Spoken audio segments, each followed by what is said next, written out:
So I wanted to use the scripture, Acts 12, just as a brief example of what is it that the word is trying to teach us when things get out of control. Herod's violence to the church.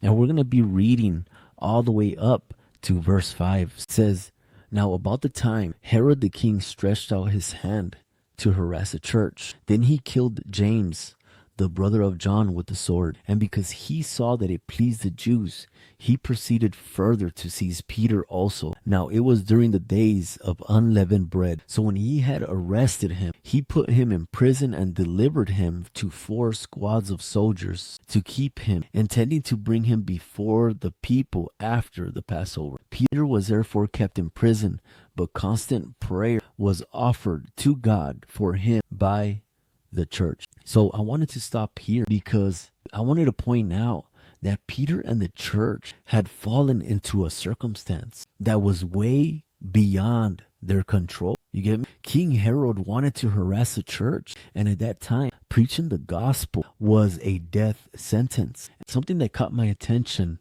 in the scripture was that the church had fallen into a situation where they couldn't do anything to help Peter. The church didn't know or didn't have the capabilities to take the king to war. You know, the gospel was a message of love and peace, not a message of war.